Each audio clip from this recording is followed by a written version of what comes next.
At 2 a.m., the world feels very small. You're watching a 19-year-old launch a tech startup, followed by someone buying a house, and another person boarding a flight for a year-long honeymoon.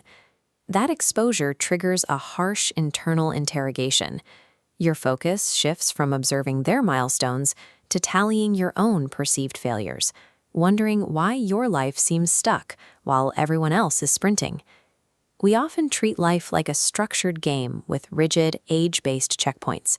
There is a silent expectation to graduate, secure a career, and find a partner on a preset schedule that leaves no room for deviation. Within this framework, missing a single deadline feels like a permanent disqualification. It creates a sense that the societal game is already lost because you didn't clear the hurdle at the correct time. However, we rarely stop to examine the validity of the track itself. This panic assumes the race is real, rather than a manufactured standard designed to measure everyone against a single, narrow path. For most of human history, social comparison was a localized survival tool. You measured your status against a pool of maybe 50 to 100 neighbors and classmates, people whose lives were generally similar to your own. Digital globalization has replaced that realistic baseline with a daily feed of global outliers.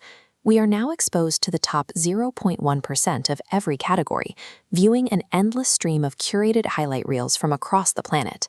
This creates a cognitive trap. Your brain isn't actually comparing your reality to a single real person on the internet. As this diagram shows, the brain tends to synthesize the best traits from dozens of different people, one person's wealth, another's travels, a third's fitness, and fuses them into one impossible phantom identity.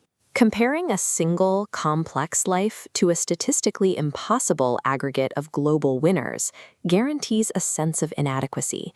This feeling is the logical result of an unfair comparison, rather than an accurate reflection of your worth.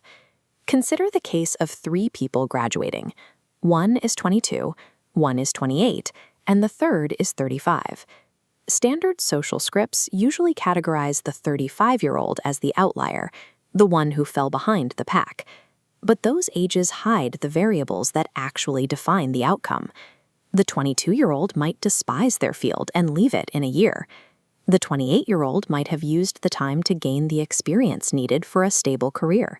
And the 35-year-old might have just discovered a passion that leads to profound fulfillment and success. When we strip away the context of fulfillment and direction, age provides an incomplete metric for success. The trajectory of a life offers much more information than the date on a diploma. The crushing sense of being late often stems from a lack of perceived motion rather than a lack of rank compared to others. This explains why an 18-year-old can feel panicked and behind, while a 40-year-old who is actively learning a new skill can feel optimistic and ahead. The feeling of progress is tied to movement, not birth years. The human brain prioritizes directional movement over absolute position.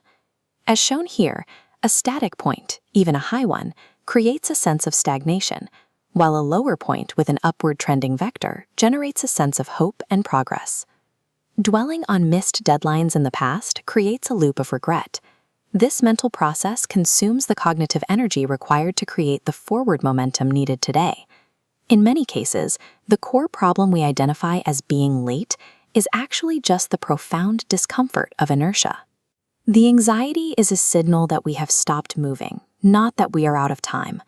To find the source of your pressure, try this reality check. If social media vanished today, and you couldn't see the achievements of strangers, would you still feel like you were failing? If the pressure disappears without an audience, the anxiety is likely an imported stressor. It suggests the weight you feel is based on comparing yourself to people whose actual, messy, daily realities remain invisible to you.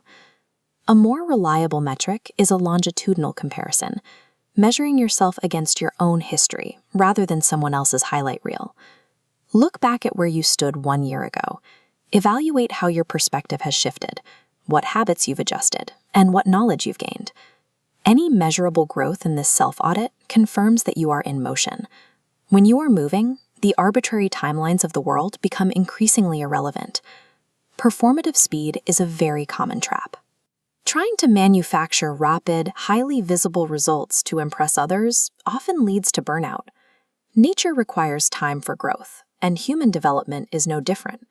Lasting success and personal maturity often involve years of quiet development that don't produce immediate viral traction. The only way to truly arrive too late is to decide that the window of opportunity has closed and stop moving entirely. The scale of your next step is less important than the act of taking it. Moving forward today provides the momentum necessary to dissolve the illusion of being left behind.